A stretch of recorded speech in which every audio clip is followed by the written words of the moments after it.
Salam jumpa. Selamat datang kembali dalam perkuliahan Mikrobiologi Fakultas Farmasi Universitas Indonesia. Bersama saya, Ratika Rahmasari. Selama perkuliahan ini, saya akan memandu perkuliahan yang dilakukan secara daring ini. Topik ke-10 dari perkuliahan ini adalah penyakit infeksi yang disebabkan oleh parasit, yaitu protozoa dan helminths. Infeksi parasit yang akan kita bahas pertama kali adalah infeksi protozoa.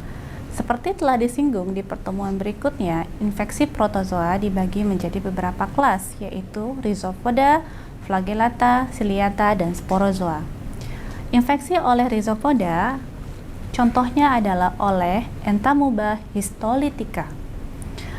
Entamoeba histolytica adalah Rhizopoda penyebab amoebiasis. Entamoeba histolytica ini menyebabkan penyakit amoebasis intestinal maupun amoebiasis non-intestinal, yaitu dapat menyerang pada hati, paru, dan juga otak. Entamoeba histolytica ini umumnya menular melalui makanan dan minuman yang telah terkontaminasi, juga melalui tanah, air, pupuk, atau tangan orang lain yang terpapar tinja yang mengandung parasit tersebut.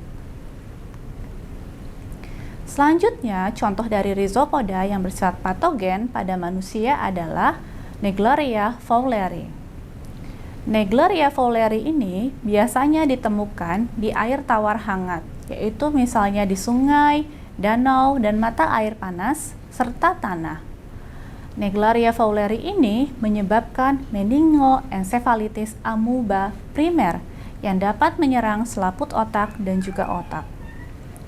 Naegleria fowleri ini menginfeksi ketika air yang mengandung Naegleria fowleri ini memasuki tubuh melalui hidung. Ya. Berikut adalah gambar dari Naegleria fowleri yang diambil oleh CDC. Yang kedua adalah Flagellata. Contoh dari Flagellata yang menginfeksi manusia adalah Trichomonas vaginalis. Trichomonas vaginalis ini menyebabkan penyakit trichomoniasis, tidak hanya pada perempuan tetapi juga pada laki-laki. Pada perempuan menyebabkan trichomoniasis pada vagina dan uretra, sedangkan pada laki-laki trichomoniasis terjadi pada vesica seminalis, prostat, dan uretra. Penularan dari Trichomonas vaginalis ini terjadi pada stadium trofozoid melalui hubungan seksual, pemakaian alat mandi, atau alat sanitasi yang sama dengan penderita.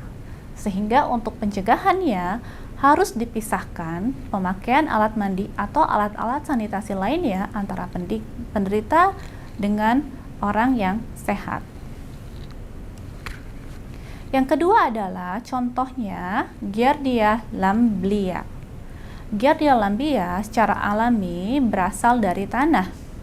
Nah, penularan ini terjadi melalui makanan yang terkontaminasi, feses manusia, dan juga hewan yang terinfeksi.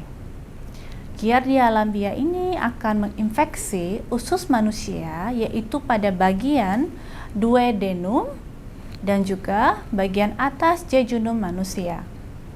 Penyakit yang disebabkan oleh Giardia lamblia ini disebut giardiasis, yang ditandai dengan gejala diare dan juga kram perut.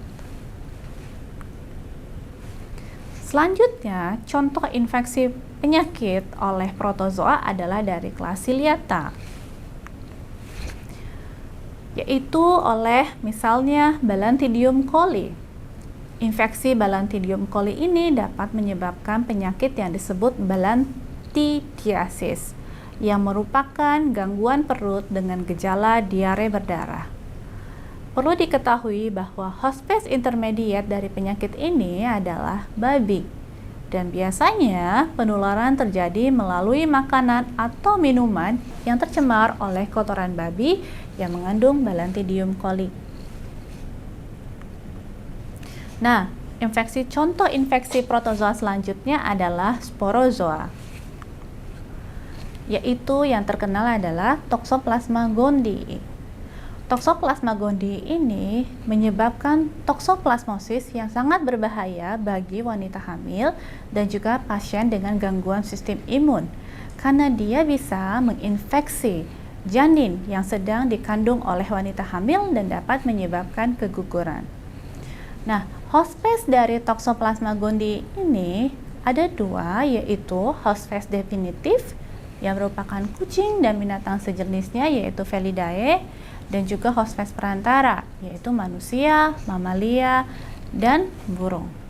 Pada gambar yang dicantumkan oleh CDC, kita bisa melihat bahwa penularan dapat terjadi melalui kucing, tikus, ayam, bahkan babi dan sapi yang telah terinfeksi yang kemudian menularkannya pada manusia, ataupun juga bisa melalui makanan yang terpapar oleh Toxoplasma gondii.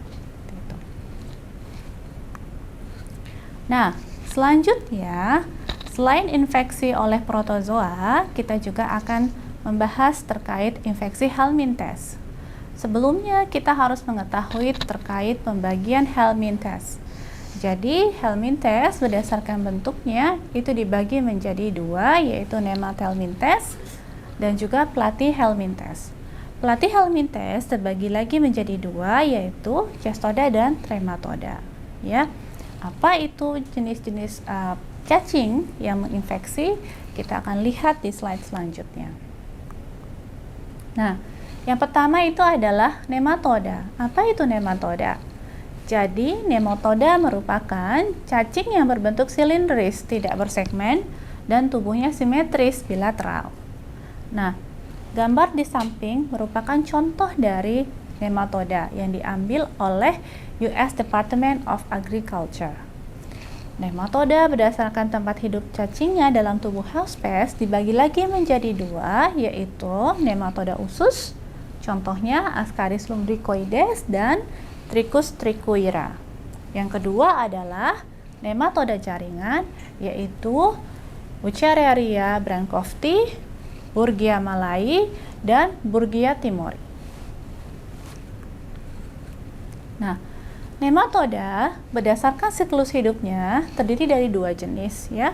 Ada yang pertama, golongan soil transmitted helminths, yaitu yang dalam siklus hidupnya untuk mencapai stadium infektif memerlukan tanah dengan kondisi tertentu. Yang paling terkenal itu yang tadi, yaitu Ascaris lumbricoides dan Trichuris trichuira, ya. Nah, golongan STH ini menyebabkan penyakit trichuriasis, akariasis, dan juga nekatoriasis. Yang kedua itu adalah golongan non-soil transmitted helminths yang tidak memerlukan tanah untuk mencapai stadium infektifnya. Contohnya adalah Oxyuris vermicularis dan Trichina spiralis. Golongan non-STH ini menyebabkan penyakit enterobiasis dan trichinosis. Nah, selain nematoda, ada lagi trematoda, ya. Trematoda merupakan cacing yang berbentuk pipih dorsoventral dan simetri bilateral pada tahapan cacing dewasa. Dan trematoda ini tidak mempunyai rongga badan, ya. Cacing ini bersifat hermafrodit, kecuali cacing schistosoma, ya. Contoh dari trematoda berdasarkan lokasi infeksinya ada dibagi lagi menjadi trematoda hati, yaitu contohnya Fasciola hepatica, trematoda usus, contohnya Echinostoma ilocanum, trematoda paru, yaitu contohnya Paragonimus westermani, trematoda darah, contohnya Schistosoma japonicum. Demikianlah pertemuan kita kali ini. Pada pertemuan berikutnya, kita akan membahas tentang pengantar materi penyakit infeksi yang disebabkan oleh jamur. Sampai berjumpa lagi di sesi berikutnya. Terima kasih atas perhatiannya.